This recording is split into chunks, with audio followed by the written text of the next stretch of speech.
Financial expert and author of the book Real Money Advice for Divorce. And good morning and welcome to 612 ABC Brisbane. Good morning and thanks for having us on it. I'm perfectly happy so far in my marriage. Touching wood, my husband is too. But if I were to contemplate divorce, what do I need to do first as far as my finances are concerned? You know, one of the things we found in a lot of our research of the book was, you know, it's not so much that people do the wrong thing. It's that 3 to 5 years down the track, when we ask them, you know, what's the one thing you regret about the process, etc., a majority of times, if there's any hard thoughts or anything, it always comes down to I didn't grab the assets or I didn't get my fair portion out of it because I was so emotional at the time. Yes. That I probably made decisions out of emotion versus logic, and that's what makes this whole area so unique, because we get told in life, or we get taught in life, you know, do everything with your heart. And when it comes to divorce, there's a high emotional area, and then there's the money aspect, which the money aspect, unfortunately, should be done without much emotion in it. All right, so let's talk about the money aspect. Let's say, and let's take certain role, let's play certain roles today. But if I was going to divorce you, yep. And with that knowledge, is it good to make sure that I have access to all your bank accounts? Being realistic? Realistically, yes. I mean, from the optimal world, yes. I mean, if we're going to be going through a divorce, the first things first is, you know, let's make sure that we all know not only assets, but also, you know, if you've got a trading account or if you've got, we should have access to all of it just to make sure that, you know, suddenly things don't go missing or How many couples actually know what accounts their partners have? Yeah, that's $1 million question. I would probably say, you know, it goes couple for couple, but I'd probably say that there's a few accounts, etc. That because you don't use them, you probably don't have that knowledge of it. So yeah. And is it increasingly the case where maybe the woman in a relationship will have her own account? Yes, the woman and the male. Yeah. And the male. And is that something that makes it easier if you've both got separate accounts, or is it actually easier when you're getting a divorce if you had the one joint account? Look, here's the thing. If you've got two separate accounts, you would probably, you know, it makes it easier because they can't access your account. So if you've got fear that after the divorce you're worried that your partner will jump in there and access your account, it's very easy just to call the bank and say, look, let's say you have got them as a signatory. You just say, look, don't allow them to do this. You say we're embarking on the divorce process. Yeah. Can you please? And does that freeze the funds for you too? This is a difficult thing no, not for you, because you're the account holder. Yes. The problem with joint accounts is that it gets a lot more complicated, because if one partner decides not to go with it, they need authority from both sides, and that process there is a grey area, and that's why we recommend that if you go into that and you have got a joint account, go to your solicitor straight away. Of course. Work out a way that can be frozen. No one would ever go into a marriage contemplating a divorce. But the problems you see, what is the financial setup of the household that leads to a bigger problem? Look, we analysed a lot of, you know, the typical scenarios that happen, I suppose, post and during it, and what usually ends up eventuating. And what we got out of a lot of what it ends up eventuating was, you know, from a female perspective. And what I'm going to say is very general, obviously. Yeah, of course. But as a general rule, the female will generally get custody of the kids, traditionally. They'll generally end up keeping the family home because they got custody of the kids. Right. They'll generally have decreased earning capacity because obviously if they are taking care of the kids, they either go part-time, etc. If they're accumulating wealth, their superannuation usually really suffers, and actually latest figures show that I think their superannuation on retirement is generally half, not only because of that, just because they get out of the workforce. So there's two reasons, yeah. And in terms of the male, generally they will lose close to 42% of their annual income during divorce, which means that there's only one less person in the household, and the expenses are pretty much at the same state. But they'll be asset rich through the household generally if they acquire the household. And when you say you're talking generally, and this is what we've seen in history, does that continue to be the case now? I think it's changing. I think what we're finding is the trend towards, you know, custody of kids is definitely changing. Whilst traditionally it used to be something that, you know, would generally go to the mother traditionally. Now that's changing.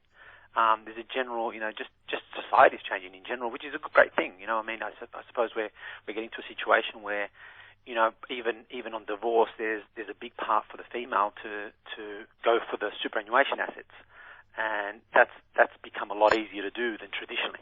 So, ballpark figure, how much does it cost to get a divorce? They can go anywhere.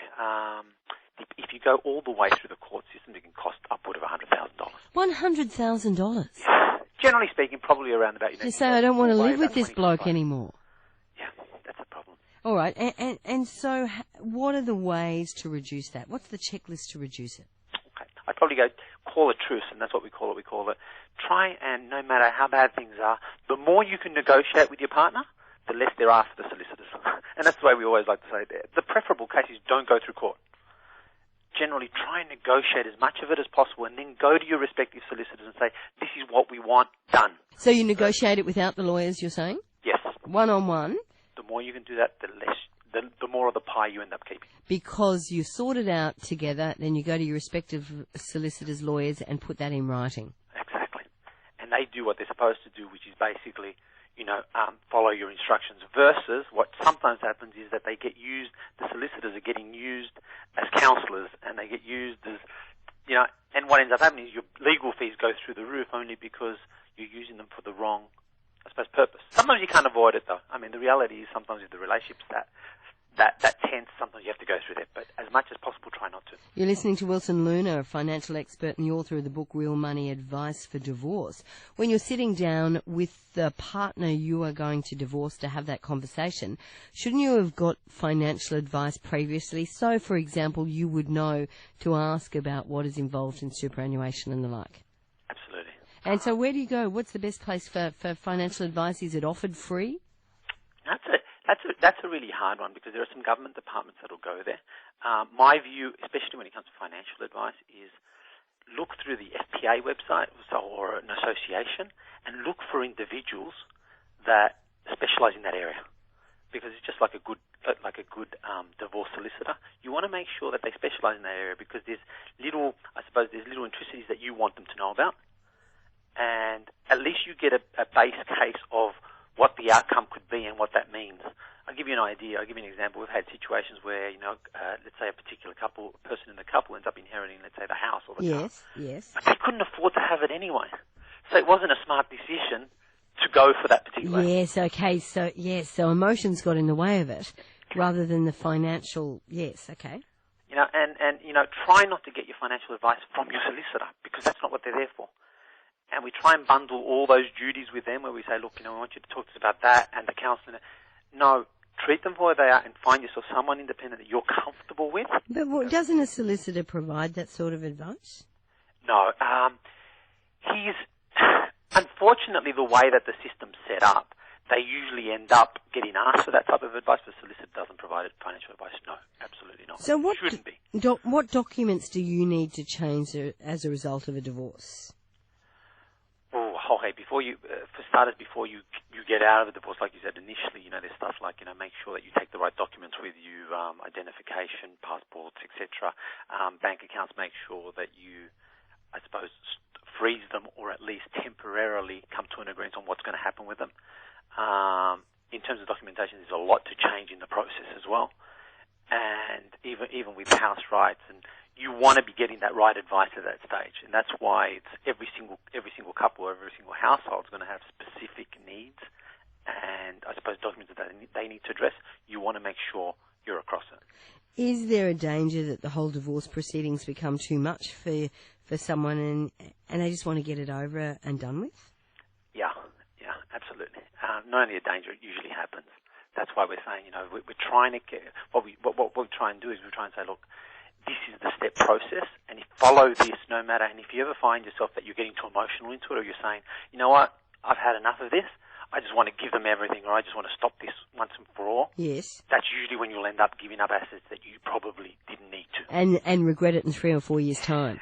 Yeah, that was the biggest regret, funnily enough. And we're amazed by that most people are saying, I really could have got that, or I should have got that, but I got so angry with it, or I got so emotional about it that I ended up giving them everything or walking away. What about in hard economic times? Are we less likely to get divorced?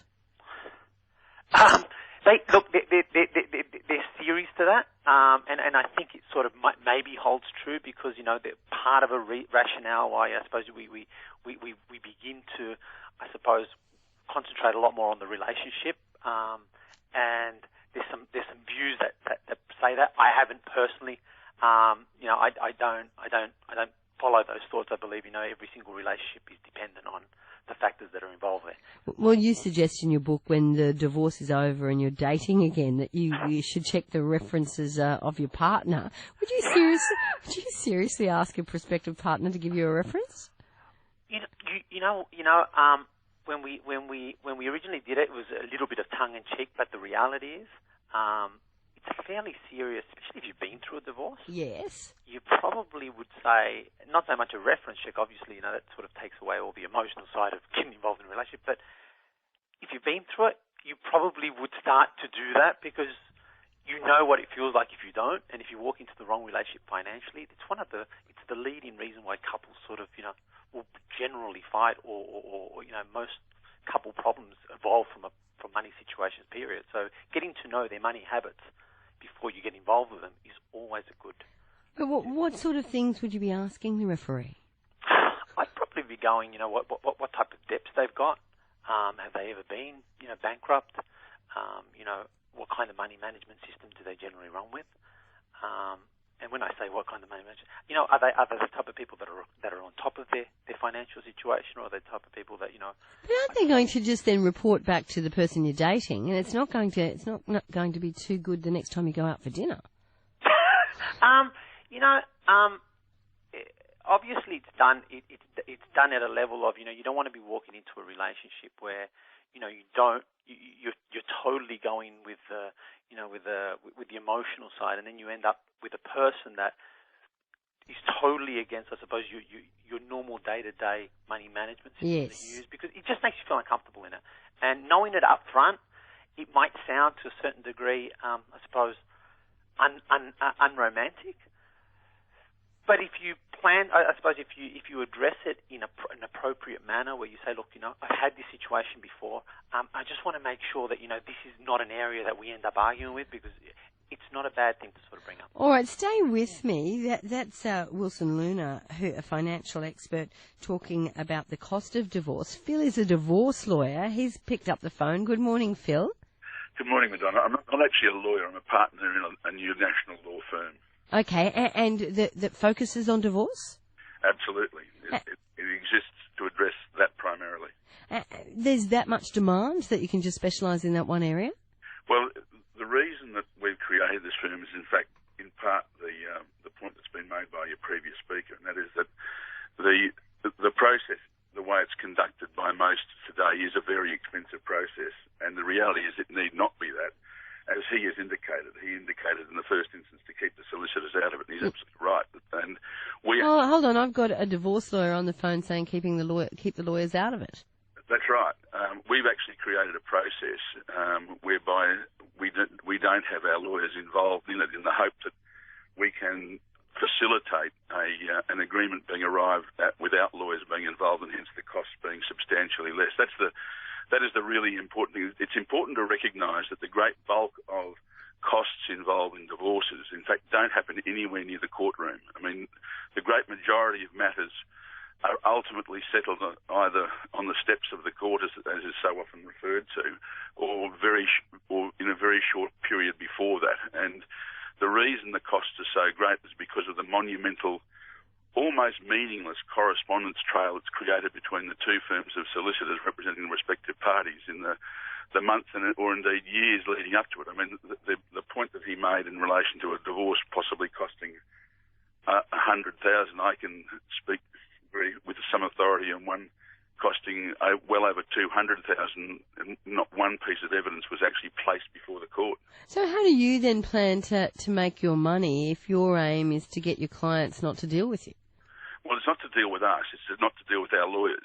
We have templates that we can provide to the client for them to consider using in their communication process with their spouse to define all of the issues involved. And the Act has actually been reformed extremely well over the last decade, the changes that have been made to the Act. And I'm not referring to those made in 2006 in relation to custody and those issues, but those that were made to change the actual conduct of the matter yes. have been absolutely first class. The government that was in power, I think it was Howard and Ruddock, changed the regulations in 2004, which, if the practice reflected what was intended, the costs would be dramatically reduced. But what we do that's different is that, as I say, we've created templates which we can provide to the client, or indeed that we can implement them for them without using solicitors. And that is, it's at this stage not a legal process, but a process of trying to facilitate a resolution of conflict. All right, Phil, thank you. And you've been listening to that, Wilson Luna. That would be music to your ears.